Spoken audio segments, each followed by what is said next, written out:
আজকে তোমাদের সাথে একটা চকলেট কেকের ডিজাইন শেয়ার করব। আর আজকের চকলেট ডিজাইনটা একদমই ইজি, খুব সহজেই বানিয়ে ফেলা যাবে। আর আমি পুরোটা ভিডিও তোমাদের সাথে শেয়ার করব, আশা করি তোমরা বুঝতে পারবে আর তোমাদের থেকেও ডিজাইনটা খুবই ভালো লাগবে। তাহলে ভিডিওটাকে স্কিপ না করে দেখতে থাকো আজকের কেকের ডিজাইনটা, ভিডিওটা আমি কিভাবে বানিয়েছি। হ্যালো ফ্রেন্ডস, আশা করি তোমরা সবাই খুব ভালো আছো, আমিও খুব ভালো আছি। তোমাদের সবাইকে জানাই গুড মর্নিং আর স্বাগত।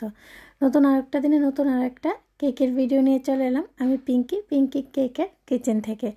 তো অবশ্যই পুরোটা ভিডিও দেখে কমেন্টে জানিয়ে দেবে আজকের কেকের ডিজাইনটা ভিডিওটা তোমাদের কাছে কেমন লাগলো। তো আমি প্রথমে চকলেট কেকের স্পঞ্জটাকে 3টা ভাগে ভাগ করে নিয়েছি। এখন আমি নিচে একটা লেয়ার দিয়ে দিলাম, তারপর আমি ভালো করে সুগার সিরাপ দিয়ে সোক করে নিয়েছি। এখানে আমি সুগার সিরাপের সাথে মিল্ক ইউজ করেছি, তোমরা চাইলে নর্মাল সুগার সিরাপও ইউজ করতে পারো, কিন্তু মিল্কটা অ্যাড করলে কেকের টেস্টটা অনেকটাই ভালো আসে, তার জন্য আমি মিল্কটা অ্যাড করে নিয়েছি। নর্মালি চকলেট কেকের মধ্যে আমরা চেরি সুগার সিরাপ ইউজ করি, কিন্তু চেরিটা অনেকেই ভালোবাসে না, তার জন্য চেরিটা স্কিপ করে দিই। আর মিডলে আমি কিছু হোয়াইট চকলেট দিয়েছি, কারণ কাস্টমারের যেভাবে ডিমান্ড থাকে সেভাবেই তো বানিয়ে দিতে হবে, তাই না? তো আমাকে বলেছিল যে হোয়াইট চকলেট দিয়ে দেওয়ার জন্য, তো আমি হোয়াইট চকলেটই দিয়ে দিয়েছি কাট করে। এখন দেখো সেমভাবে আমি পুরোটা কেকের লেয়ারটা ভালো করে সেট করে নিয়েছি। এখন ক্রাম কোট করে নিচ্ছি। ক্রাম কোট করাটা অনেকটাই দরকার, তা না হলে কিন্তু কেকের ফিনিশিংয়ের সময় কেকের ক্রামসগুলো ক্রিমের সাথে চলে আসবে আর দেখতে একদমই ভালো লাগবে না।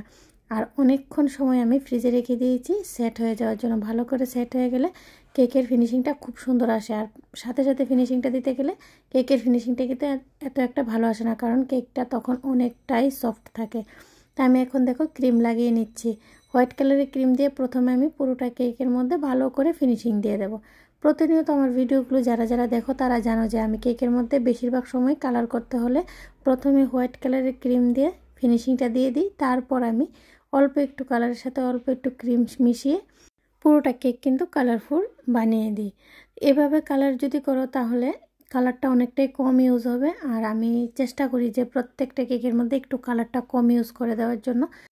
তো আমার কেকের ভিডিওগুলো দেখে যদি তোমরা একটু হলেও উপকৃত হও আর তোমাদের যদি ভালো লাগে এভাবে আমার নতুন নতুন কেকের ভিডিওগুলো দেখতে, তাহলে অবশ্যই যারা এখনও সাবস্ক্রাইব করোনি সাবস্ক্রাইব করে দেবে আর পাশে থাকা বেল আইকনে একটু ক্লিক করে দেবে। তাহলে যখনই আমি ভিডিওগুলো আপলোড করব নতুন নতুন কেকের ভিডিওগুলো, তো সর্বপ্রথম তোমাদের কাছে এসে কিন্তু পৌঁছাবে।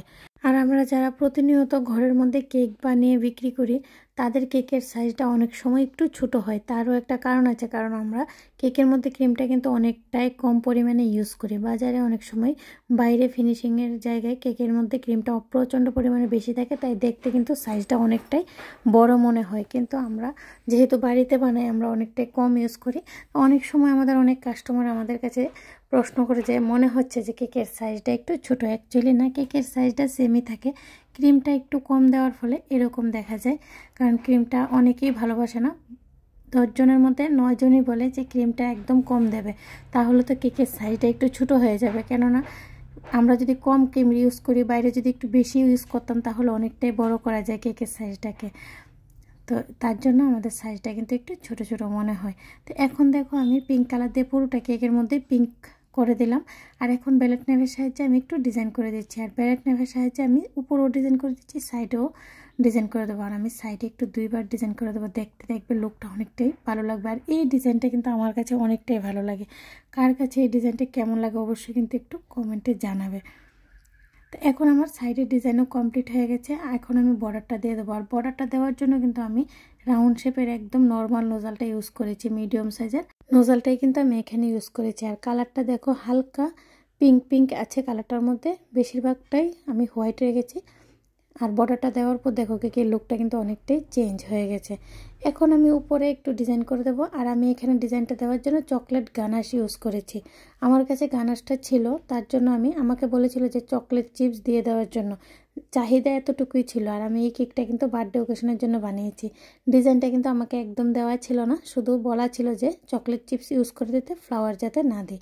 তার জন্য আমি কি করলাম, আমার কাছে যেহেতু গানাশ ছিল তার জন্য আমি এক সাইডে একটু গানাশ দিয়ে দিচ্ছি। তোমরা চাইলে এখানে চকলেট সিরাপ বা চকলেট জেলও ইউজ করে দিতে পারো, যার যেমন ইচ্ছে বানিয়ে দিতে পারো, এতে কোনো অসুবিধা নেই। আমার কাছে গানাশটা ছিল তার জন্য আমি গানাশ দিয়ে দিলাম।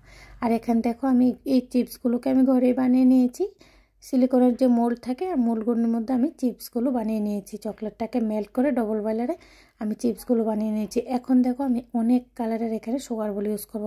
বড় ছোট অনেক রকমের সাইজের আমি অনেক রকমের কালারফুল সুগার বল ইউজ করব।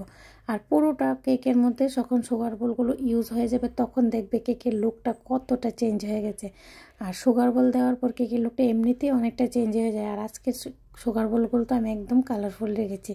পর আর সাইডেও আমি অনেকগুলো সুগার বল ইউজ করে দেবো। আর 2টা বাটারফ্লাই লাগিয়ে দেবো, কিউট 2টা বাটারফ্লাই লাগিয়ে দেবো। এমনিতেই কেকের মধ্যে বাটারফ্লাই লাগালে আমার থেকে অনেকটাই ভালো লাগে। সবার পছন্দ তো আর একরকম হয় না। তোমাদের কাছে কেমন লাগে অবশ্যই কিন্তু আমাকে কমেন্টে জানাবে। আমি এভাবে প্রত্যেকটা কেকের মধ্যে সুন্দর করে সুগার বলগুলো দিয়ে দেবো। তারপর আমি 2টা এখানে বাটারফ্লাই ইউজ করব। বার্থডে টপারটা লাগিয়ে কিন্তু আমি নামটা লিখে দেবো। আমার কেকের ডিজাইনটা কিন্তু এভাবে পুরোটাই কমপ্লিট হয়ে গেছে। তো আশা রাখবো যে তোমরা কমেন্টে জানাবে আজকের কেকের ডিজাইনটা তোমাদের কাছে কেমন লাগলো।